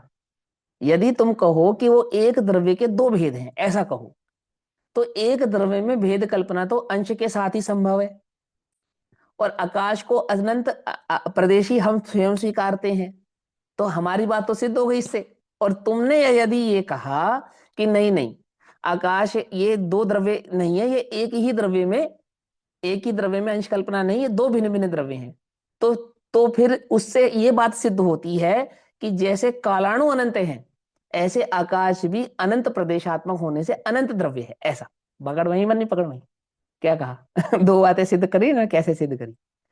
इससे ये सिद्ध होगा या तो आकाश एक द्रव्य नहीं रहेगा, और या फिर आकाश में अवयव, ये दोनों बातें उसमें स्वीकार करनी पड़ेगी। क्यों? क्योंकि किसी भी द्रव्य के प्रदेश को तो घटा बढ़ा सकते नहीं। नहीं समझे? मैं समझाता कि तुमने दूध नापा, तो दूध नापा 1 लीटर, तो 1 लीटर में मान के चलो 900 ml होता है ना, 900 ml होता है या 1000 ml होता है? 1000 ml होता है ना, कहीं कहीं 900 होता है, 1000 किसी चीज को किसी में 1000 होता है, 1000 से ही मान के चलते हैं। तो आपने कहा कि हमने दूध नापा, दूध में तो हम 1000 ml स्वीकार करेंगे, लेकिन पेट्रोल में नहीं स्वीकार करेंगे। क्या 1 लीटर पेट्रोल क्या कहलाएगा? वो 800 ml रहेगा। कुछ बात पकड़ में नहीं? तो कह रहे ये तो संभव नहीं है, ये बात तो नहीं बनेगी। क्या समझे? मैंने लेने के बाट और देने के बाट और, ऐसे तो बात नहीं बनेगी। बाट कैसे होने चाहिए? लेने के और देने के समान होने चाहिए, तो वो धर्म काटा कहलाएगा। पकड़ में ही बात नहीं? पकड़ में ही। हम किसी भी वस्तु की जब तुलना करेंगे तो उसके धर्म कांटे के आधार से करेंगे ना, करेंगे नहीं करेंगे? जब हमने किसी भी वस्तु के प्रदेश के आकार प्रकार और साइज को निश्चित कर लिया या नहीं कर लिया? कि हाँ कर लिया। और हमने समझाया कि आकाश के एक प्रदेश में सामर्थ्य है। कितनी सामर्थ्य है? कि अनंत पुद्गल परमाणु को वहां पर स्थापित करने की उसमें सामर्थ्य है। उससे तुम ये स्वीकार करते हो कि आकाश का जितना भी विस्तार है, ये पूरा विस्तार एक द्रव्यात्मक है, और उसमें अनंत परमाणु प्रदेशों का भेद ना होकर एक प्रदेशात्मक है। तो आकाश द्रव्य का वो जो एक प्रदेशात्मक भाव है, उसका विस्तार कितना स्वीकार कर रहे हो आप? एक प्रदेश का विस्तार तो बड़ा नहीं हो जाएगा ना, एक विस्तार तो रहने वाला उतना ही है ना जितना वो सूक्ष्म है किसी भी द्रव्य का। समझ में आई बात? नहीं समझ में? क्या समझ में आई? तो एक प्रदेश ही स्वीकार करने पर, आकाश को एक प्रदेश इतना बड़ा विस्तार स्वीकार करने पर, और सूक्ष्मता से वो उतना ही सूक्ष्म रह जाएगा, यानी ये सभी घटना एक सूक्ष्मता में ही घटित हो रही हो। तो जब दो उंगलियां हम फैलाते हैं, तो इन दो उंगलियों ने कितना आकाश का क्षेत्र घेरा, उसकी सिद्धि हम कैसे करेंगे? तो दो तरीके से कर सकते हैं। एक तरीका तो ये है कि हम ये कहें कि आकाश तो एक ही है, आकाश के उस एक प्रदेश के अंदर ये घटना घट रही है, एक प्रदेश में ही। समझना ध्यान से। लेकिन उस एक प्रदेश की ही के अवयव है कि ये दो उंगलियों का विस्तार यहां पर हुआ है। तो बोले यानी प्रदेश में भी प्रदेश की कल्पना स्वीकार करनी पड़ी, नहीं करनी पड़ी? प्रदेश में भी अवयव तो स्वीकार करे ना आपने, एक प्रदेश ही माना, और उस एक प्रदेश के अंदर भी अवयव, फैलाव का अवयव तो स्वीकार कर लिया आपने। तो अखंड द्रव्य में अवयव स्वीकार करने में क्या आपत्ति है आपको? जब एक प्रदेश में अन्य प्रदेशों की कल्पना करने से तो बेहतर है कि एक द्रव्य को अनंत अनंत प्रदेशी स्वीकार कर लिया जावे। एक बात। दूसरी बात, आप कहो कि नहीं, हम तो ये मानेंगे कि वो अलग अलग आकाश है ना, ऐसा मानेंगे। तो बोले जैसे कालाणु है, फिर ऐसा आकाश मानना पड़ेगा। तो जैसे इस लोक में अनंत अनंत अनंत कालाणु है, ऐसे ही अनंत आकाश द्रव्य है, ऐसा हमें स्वीकार करना पड़ेगा। बोलो, कहीं ना कहीं तो एक किसी एक बात पे आपको बात स्वीकार करनी पड़ेगी। माने दोनों ही बातों में बात तो यही सिद्ध होने वाली है कि वो अनंत प्रदेशात्मक, चाहे भिन्न भिन्न अपेक्षा से समझ लो और चाहे अखंड द्रव्य की अपेक्षा से समझ लो। दोनों बातें समझ में ना, चाहे आप उसको कालाणु वाला नियम लगाकर समझ लो और चाहे एक द्रव्य के अवयव नियम वाला समझ लो, उसके अनंत प्रदेशों को तो स्वीकार करना पड़ेगा ही पड़ेगा। आई बात समझ? ये अभिन्न दो तर्क है, बोले। अंशों का हाँ मतलब एक अंश लेंगे हम। हाँ, एक अंश अब नहीं, दोनों। आकाश, आकाश अभिन्न अंशों वाला अविभाग एक द्रव्य है। हाँ, क्या कहा? अभिन्न आकाश अंशों में कैसा? मतलब दूसरे हाँ, अंशों यानी में कि उसमें, विभाजित। यानी उसकी प्रदेश नहीं है और वो सारे एक ही प्रदेश वाला एक आकाश द्रव्य है। तो हाँ, एक एक प्रदेश तो वाला हमने एक उसमें। आकाश द्रव्य, हाँ, एक प्रदेश वाला एक आकाश द्रव्य कितना बड़ा है? तो कालाणु और आकाश प्रदेश और पुद्गल परमाणु उनका साइज थोड़ी, क्योंकि पहले नियम क्या कहता था? आकाश का हाँ, नहीं तो एक आकाश परमाणु। जैसे 2 उंगलियां फैलाई तो आकाश का हम्म, प्रदेश इतना बड़ा हो गया, इसका मतलब या तो आकाश का फिर हाँ ऐसे तो क्षेत्रफल नपेगा ही नहीं, हाँ, क्योंकि जितना नपेगा ही नहीं, शरीर हाँ तो, बढ़ेगा तो शरीर जितना बड़ा हो हाँ जाएगा आकाश हाँ का एक हाँ प्रदेश। हाँ हाँ हाँ तो हाँ, ये तो उसका अट्ठाईस तो होता है। निषेध ही हो गया ना। उसका तो निषेध ही कर दिया ना, उसको तो पहले ही समझा दिया ना कि हम आकाश का एक हाँ, प्रदेश किसको मानेंगे? कि पुद्गल के एक वो परमाणु के सिद्ध कर विस्तार पहले वाली के गाथाओं में। प्रदेश को मानेंगे। हाँ, ये तो पहले सिद्ध हो चुकी है बात। ठीक है। ये तो कोई भी स्वीकार करेगा प्रदेश की इकाई। तो मान के चलो मैं 2+2 4 यहाँ करूंगा, तो अमेरिका में जाके 2+2 5 हो जाएंगे क्या? ऐसा तो नहीं होगा ना। मैं आपको समझाता हूँ। आप जैसे फॉरेन घूमने जाते हो, तो वहां पे जब पैसा खर्च करते हो, तो पैसा खर्च करने का जो हिसाब है वो कैसे लगाते हो? कैसे लगाते हो? मैं समझो कैसे लगाते हो, मैं समझाता हूँ। जैसे फॉर एग्जाम्पल, हम मान के चलो दुबई गए, सबसे नजदीकी इंडियन कंट्री दुबई। करेंसी से लगाते हैं। इंडियन करेंसी से लगाते हैं ना, ऐसे लगाते हैं कि मैंने भारत में जो मेरा 1 रुपया है, यहाँ दुबई में आता हूँ, तो 24 रुपये बराबर 1 रुपया बनता है। मैंने भारत के 24 रुपये और दुबई का 1 रुपया।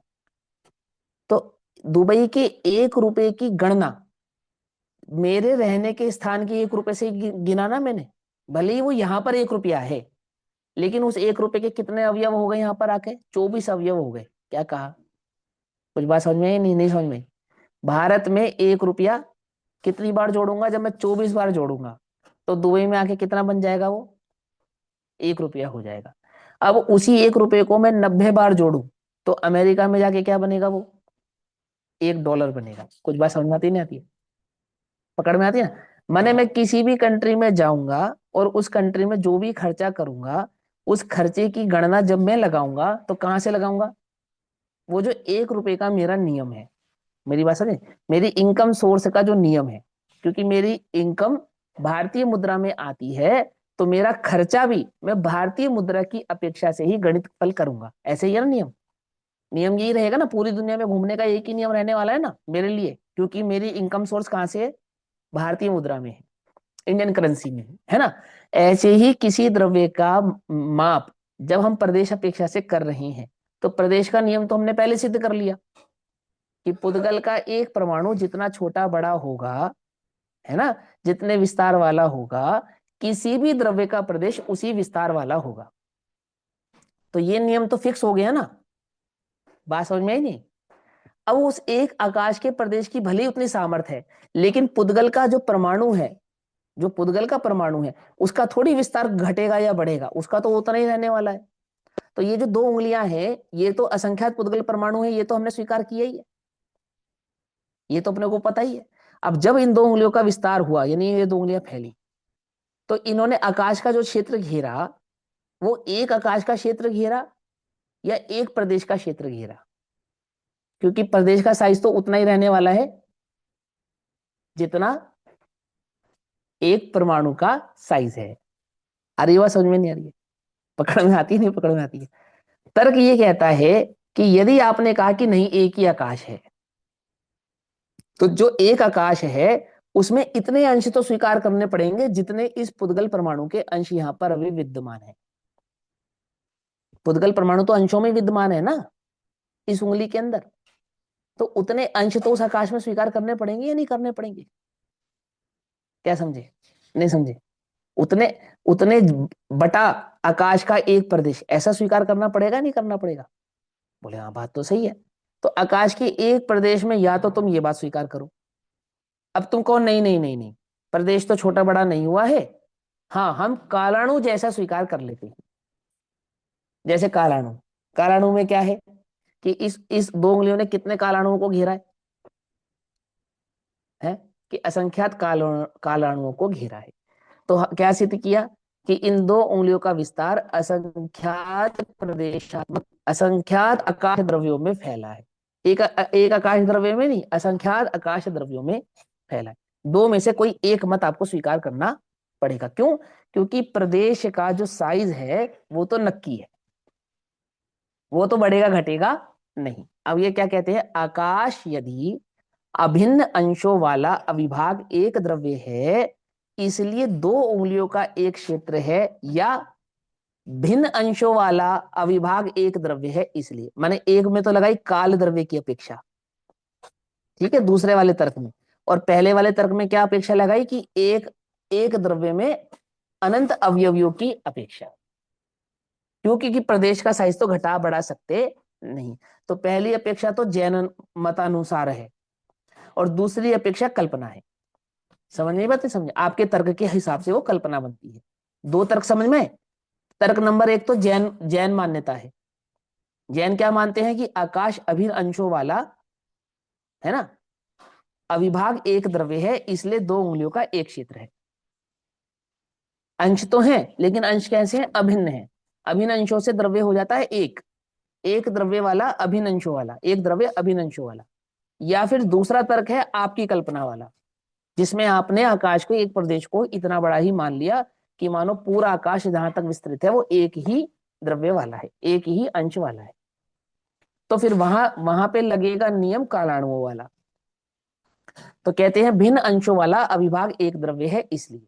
तो उत्तर, यदि यदि आप आकाश के अभिन्न अंशों वाला अविभाग एक द्रव्य है इसलिए दो उंगलियों का एक क्षेत्र है ऐसा कहा जाए तो अंश एक उंगली का क्षेत्र है वही अंश दूसरी उंगली का भी है, इसलिए दो में से एक अंश का अभाव हो गया।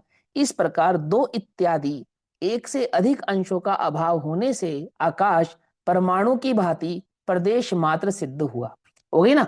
जो जैन मत अनुसारी बात मानता है उसके अनुसार वो आकाश का द्रव्य सिद्ध हो जाएगा। क्यों सिद्ध हो जाएगा? क्योंकि किसी भी परमाणु का जो प्रदेश है वो तो उतना ही बड़ा रहने वाला है, छोटा बड़ा होने वाला नहीं है। और इसलिए यह तो घटित नहीं होता। यदि यह कहा जाए, यह तो घटित नहीं होता, मैंने तुम इस बात को स्वीकार नहीं करते हो। और यदि यह कहा जाए कि आकाश भिन्न अंशों वाला अविभाग एक द्रव्य है, ये जो मान्यता नंबर 1 है, जो हमारी पहली मान्यता थी, यदि कहा जाए कि आकाश भिन्न अंशों वाला अविभाग एक द्रव्य है, आकाश एक नंबर क्या है ऊपर, आकाश अभिन्न अंशों वाला अविभाग एक द्रव्य है, ये लिखा है ना ऊपर। तो यहाँ दूसरे तर्क में जो पहले नंबर का तर्क है जैन दर्शन का तर्क, यहाँ दूसरे नंबर पे नीचे दिया। पकड़ में ही बात? नहीं पकड़ में ही? मैच कर पा रहे हो नहीं कर पा रहे हो? दो तर्क खड़े करे, एक काल द्रव्य की भिन्न अपेक्षा लिखा से। हुआ है भैया, यहाँ तो दूसरे नंबर के तर्क में भिन्न लिखा हुआ है, आकाश भिन्न अंश वाला विभाग एक द्रव्य है, तो ये समझ में नहीं आया आप क्या कह रहे हो। देखो सुनो सुनो सुनो, मैं समझाता हूँ। देखो यहाँ कहते हैं आकाश अभिन्न अंशों वाला अविभाग एक द्रव्य है। अविभाग एक द्रव्य तो है ना आकाश, या नहीं है? और भिन्न अंशों वाला है या नहीं है? भिन्न अंशों वाला अविभाग एक द्रव्य आकाश द्रव्य है या नहीं है? पहले अपनी मान्यता समझ लो, जैन दर्शन की जो मान्यता है, क्या एक आकाश द्रव्य ऐसा है या नहीं है? भैया भिन्न तर्क तो अंशों दो ही। वाला थोड़ा ना अभिन्न अंशों वाला है। अरे नहीं नहीं दीदी, सुनो सुनो सुनो, अभिन्न अंशों वाला नहीं, भिन्न अंशों वाला है। अनंत अभिन्न, हाँ प्रदेशी सॉरी, है। हाँ सॉरी सॉरी, हाँ सॉरी, अभिन्न अंशों वाला है। पहला तर्क अभी नहीं लिखा है, थोड़ा मैं भी कंफ्यूज हो गया। आकाश अभिन्न अंशों वाला अविभाग एक द्रव्य है, ये तो हम स्वीकार करते हैं ना। यहाँ पे दो तर्क खड़े होंगे, एक जैन दर्शन का यहाँ तर्क पे इसका और एक मतलब अन्य ये है मति कि का तर्क। अखंड की बात हो रही है, यहाँ पे अभिन्न अंश वाला हाँ अविभाज्य द्रव्य हाँ लेने से अखंड की बात हाँ हो गई कि आकाश एक अखंड हाँ, द्रव्य है। लेकिन अंश भी है, लेकिन अंश भी है। देखो सुनो, सबसे ऊपर वाले पैराग्राफ में फिर से आ जाओ। देखो सबसे ऊपर वाला पैराग्राफ क्या कहता है, आकाश अविभाग अखंड एक द्रव्य है। लिखा, मिल गया? तीसरे नंबर की लाइन सबसे ऊपर पैराग्राफ में टीका क्या लिखा है, आकाश अविभाग अखंड एक द्रव्य है, फिर भी उसमें अंश कल्पना हो सकती है। ये तो जैन दर्शन की मान्यता है ना, ये तो हम स्वीकार कर ही रहे हैं ना। क्यों स्वीकार कर रहे हैं? किसी भी द्रव्य को प्रदेश की अपेक्षा से देखने पर उसमें अंश ऐसा भेद किया जा सकता है। सियादवाद का कथन है, सीधे सीधे सी बात है। तो वो क्योंकि हम हमने अपने जब किसी, समझने के लिए कर रहे हैं ना भेद। हाँ हाँ, हम अपने समझने के लिए नहीं कर रहे हैं। द्रव्य तो अभेद ही है, अभेद द्रव्य में अंश कल्पना अपने समझने के लिए हमने कर ली। किस अपेक्षा से कर ली? प्रदेश की अपेक्षा से कर ली। तो वो कल्पना हमने अपनी मानसिक एक्सरसाइज के लिए कर ली क्या, कि नहीं नहीं, किसी भी द्रव्य का जो प्रदेश है वो इतना सूक्ष्म है, ये तो सत्य है बात। और फिर उस द्रव्य का विस्तार है, यह बात भी सत्य है। तो हम किसी द्रव्य के जब विस्तार को भी स्वीकार करेंगे और उसके सूक्ष्म प्रदेश को भी स्वीकार करेंगे, तो एक एक प्रदेश की अपेक्षा से उस विस्तृत द्रव्य में अंश की कल्पना कर सकते हैं या नहीं कर सकते हैं, ये कह रहे हैं। ये पहला प्रश्न इनका ही है, कर सकते हैं ना, पॉसिबल है ना। ये मेरा हाथ है, तो मेरे हाथ में तिल कहाँ, मेरे हाथ पे तिल है, ये तिल है ना, तो मेरे हाथ पे तिल कहाँ है, कि यहां है। तो हाथ में इतने अंश की कल्पना संभव हो तभी एक अंश में तिल है, और पूरे हाथ में तिल नहीं है, संभव है। और पूरे हाथ को अखंड ही मान लिया जावे तो ये तिल एक स्थान पे नहीं, पूरे हाथ पर तिल है, ये स्वीकार करना पड़ेगा। तो अखंड होते हुए भी खंड और खंड होते हुए भी अखंड किसी भी द्रव्य को किया जाना संभव है या नहीं है, तो कहते हैं प्रदेश की अपेक्षा से ऐसा किया जाना संभव है। क्या संभव है, कि आकाश एक विस्तार द्रव्य, अखंड द्रव्य है। ऐसा होने पर भी यदि प्रदेशों की अपेक्षा से देखें तो उसमें हम खंड कर सकते हैं, कि इस प्रदेश में तो जैसे हमने लोकाकाश और अलोकाकाश, एक आकाश द्रव्य के दो खंड किए, ऐसे खंड हमने किसी अन्य द्रव्य में तो किए नहीं। आधा आत्मा सम्यक दृष्टि और आधा आत्मा मिथ्या दृष्टि, ऐसा तो हमने किया नहीं। आधा धर्म द्रव्य तो काम आवे और आधा धर्म द्रव्य काम ना आवे, ऐसा तो हमने किया नहीं। माने लोक में ऐसा कोई द्रव्य नहीं है एक आकाश द्रव्य के अलावा जिसके हमने दो खंड किए हों। है तो बतलाओ, है कोई द्रव्य ऐसा है, कि कोई द्रव्य नहीं है। एक आकाश द्रव्य ऐसा है जिसके हमने दो खंड किए, तो कैसे किए, बोले प्रदेशों की अपेक्षा से किए। वो प्रदेशों की अपेक्षा से कैसे किए, कि आकाश के जिन प्रदेशों पे धर्म द्रव्य अधर्म द्रव्य विस्तृत था उसको तो कह दिया लोक आकाश, और आकाश के जिन प्रदेशों पे धर्म और अधर्म द्रव्य का विस्तार नहीं था उसको कह दिया आलोक आकाश। ऐसा किया आपने या नहीं किया, बोलो, किया ना आपने। तो किस कैसे किया, कैसे संभव बनाया आपने इस बात को, अखंड द्रव्य में भेद कल्पना आपने संभव की, तो कैसे की, तो क्या हमने प्रदेशों की अपेक्षा से इस कल्पना को संभवित करके बतलाया, कि जितने जितने प्रदेशों को धर्म द्रव्य घेरे, किसके, आकाश के, उतने उतने प्रदेशों को तो हम लोक आकाश कहते हैं, और जितने जितने प्रदेशों पर उन द्रव्यों का विस्तार नहीं है उतने उतने प्रदेशों वाले आकाश को आलोक आकाश ऐसा कहते हैं। इसमें कोई डाउट है आपको, किसी को भी कोई डाउट नहीं है ना, ये बात समझ में आ गई या नहीं समझ में आई, अभी भी आ गई। अब अगली बात, समय तो हो गया लेकिन फिर भी कोई बात नहीं, थोड़ी मेहनत तो लगेगी, मुझे पता है। कि उस आकाश में जो आपने खंड कल्पना की है वो प्रदेश की अपेक्षा से की है ना, कि हाँ, तो उस प्रदेश का आकार प्रकार कितना है ये भी तो निश्चित करो, तभी तो हम उसके विस्तार को समझ पाएंगे। क्या समझे, किसी भी कपड़े को 100 मीटर नापा तो पहले 1 मीटर तो बतलाओ कितना है, तभी तो 100 मीटर माप पाएंगे। तो आपने आकाश के विस्तार को अनंत अनंत प्रदेशी कहा, तो एक प्रदेश कितना है ये भी बतलाओ, तो अनंत अनंत प्रदेश हमें समझ में आवे। तो बोले एक प्रदेश कितना है, जितना एक परमाणु, एक परमाणु का जितना साइज है उतना ही एक प्रदेश है। यानी परमाणु भी एक प्रदेशी है, और उस एक प्रदेशी परमाणु का जितना साइज है, क्योंकि वो परमाणु कैसा है, परमाणु से ही क्यों मापा, क्योंकि लोक में एक प्रदेशी मात्र एक परमाणु वह पुद्गल द्रव्य ही है जिससे जिसको जोड़ जोड़ कर किसी के भी प्रदेशों को विस्तार से समझा जा सकता है। समझ में बात नहीं, समझ में क्या कहा, आई बात समझे। माने एक पुद्गल परमाणु ही है जिसको यहाँ से उठाकर यहाँ से बिंदी की तरह लगा देवे तो समझ सकते हैं कि ये एक प्रदेश, ये दूसरा द्रव्य, ये प्रदेश, ये तीसरा प्रदेश, ये चौथा प्रदेश, ये पांचवा प्रदेश। इसलिए हमने पुद्गल के प्रदेशों से मापा। तो क्या सिर्फ पुद्गल के ही प्रदेश उतने बड़े होंगे, कि नहीं, जो भी वस्तु प्रदेश वाली होगी, जो भी वस्तु, उसका प्रदेश इतना ही बड़ा स्वीकार करेंगे। आ गई बात समझ में। कोई वस्तु ऐसी स्वीकार कर ले जिसके प्रदेश ही ना हो तो वह वस्तु ही नहीं है। इतनी बात तो समझ में आ गई सभी के, नहीं समझ में आ गई। अब इतना लॉजिक भूलना नहीं, दोबारा नहीं पढ़ाऊंगा ये लॉजिक, ठीक है। अब ये सारा लॉजिक लगेगा इधर, समझे नहीं समझे, ये सारा लॉजिक इधर लगेगा, इन टीकाओं पे लगेगा, कैसे लगेगा? अब तो समय हुआ, ये कल पढ़ेंगे समय हाँ, अनुसार। तब तक के लिए सभी को जय जय। एक ओम नमः बाबूलाल सिद्धेश्वराय। जी हाँ मेरठ वाले हैं, उन्होंने हाँ आकाश की आह्वान शक्ति नाम की एक किताब भी लिखी है क्या वो? हाँ हाँ, तो अवगाहन शक्ति है ना आकाश की। हाँ ठीक है, वो मैंने पढ़ी थी, बहुत साल पहले पढ़ी थी। हाँ, हाँ वो मतलब उसमें बहुत विस्तार से दिया कि उसमें ये महिमा आई कि आकाश की आह्वान शक्ति कितनी है। हाँ, लेकिन उससे ये सिद्ध नहीं करना। यहाँ ये बस ये टीका यही समझाना चाहती है कि ऐसी अवगाहन शक्ति होने पर भी आकाश की एक प्रदेश, सारा लोकालोक एक प्रदेश में समाहित नहीं है। ये क्या समझे? शक्ति तो है, ये बात तो पक्की है। जैसे व्यंतर जाति का सबसे छोटा एक देव है, उसमें शक्ति कितनी है कि तीनों लोगों को पलट देवे, इतनी शक्ति है ना? तो पलटा कभी किसी ने? पलटा कभी किसी ने नहीं, गजब हो गया। तो तुम्हें कैसे पता उसमें इतनी शक्ति है? समझ में आई बात, नहीं समझ में आई? शक्ति तो उसमें इतनी है कि उसने वो तीनों लोगों को पलट देवे, लेकिन पलटा उसने कभी नहीं।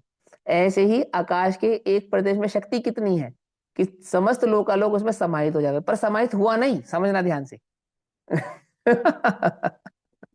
आई बात समझ में, नहीं समझ में? तो हाँ, यहाँ तो आगे ये दो बातें क्वेश्चन। सिद्ध करनी है। ठीक है, हाँ ठीक, ठीक है। उसकी उसकी शक्ति भी सिद्ध करनी है, और वो हुआ भी नहीं है, ये दोनों बातें समझानी है आपको भली प्रकार से। क्यों नहीं हुआ, नहीं है, ये बात क्यों समझानी है कि आप ये कल्पना ना कर लेवे कि हम एक प्रदेश में ही विस्तृत हैं।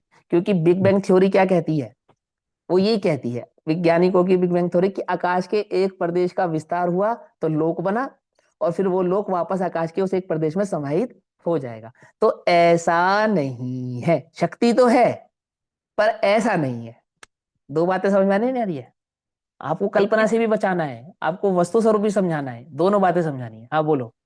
ऐसा अपने भगवान के लिए भी कहते हैं ना कि अनंत बल प्रकट हुआ है उनको, लेकिन वो हाँ चाहें तो ऐसा कर दें, लेकिन वो करते नहीं। हाँ, कर सकते हैं।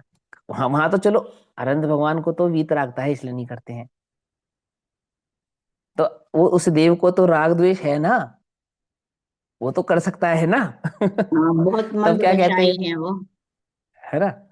नहीं, वो तो तीव्र कषाई होता है। जो सबसे व्यंतर जाति का सबसे छोटा जो देव होता है वो तीव्र कषाई होता है, वो मंद कषाई नहीं होता है। ठीक है ना? ऐसा होने पर भी वो ऐसा नहीं करता। तो वहां ये तर्क देते हैं कि उसको उस जाति का विकल्प नहीं आता, ऐसा तर्क देते हैं। भैया, क्या हाँ अभी हाँ, इस दोनों पलटेगा पॉइंट भी में नहीं, नहीं तो ऐसा है फिर क्या क्या हो कुछ? जाएगा? एक एक करके, हाँ क्या? भैया, क्या इन दोनों पॉइंट में ऐसा है क्या कुछ कि पहले पॉइंट को तो वो मतलब मना करे कि ये वाला पॉसिबल नहीं है, और सेकंड वाले पॉइंट में ऐसा कह रहे हैं कि ये वाला बिल्कुल ठीक है मान्यता, ऐसा? हाँ मतलब वो एक तर्क है जैन मान्यता का, और एक नहीं, तर्क है। वो आप मेरे को ये जैन पॉइंट मान्यता नहीं, ये वाली चीज नहीं पॉइंट कह रही मैं, जो नहीं, हाँ तो अब हम तो इसमें जैसे सीखेंगे ना, फर्स्ट पॉइंट है। दोनों में नहीं, से जैसे एक पॉइंट इसमें सिद्ध करेंगे। हाँ, तो सेकंड पॉइंट से सिद्ध कर रहे हैं ना। फर्स्ट पॉइंट तो वहां पर बता जो दिए कि पॉइंट ये जैन जरूरी है। दर्शन की सिद्धि वाला है उससे करेंगे। अभी फर्स्ट और सेकंड में मैं अभी बात करते करते कंफ्यूज हो अरे, गया। फर्स्ट पॉइंट में ये लिखा हाँ हुआ है ना, आकाश अभिन्न अभिन्न अंशों वाला अविभाग एक द्रव्य है, और सेकंड में लिखा हाँ है भिन्न अंशों वाला अविभाग एक द्रव्य है। तो हाँ, भिन्न तो अंशों भिन्न वाला अंशों, अविभाग एक द्रव्य होने अविभाग से एक ही, द्रव्य, हाँ वो सिद्ध करेंगे, है ना, हाँ वहां सिद्ध भिन्न करेंगे। हाँ भिन्न होगा तभी तो वो अंश बने की हाँ कल्पना होगी, हाँ तभी हाँ, तो वो तभी होगी, एक हाँ प्रमाण, है ना? तो तभी सिद्ध ठीक किया जा सकता है। हाँ हाँ, दो में से ठीक। एक तर्क सच्चा है, एक झूठा है। ठीक है ना? तो ऐसा, चलो ओम नमः सिद्धेभ्यः।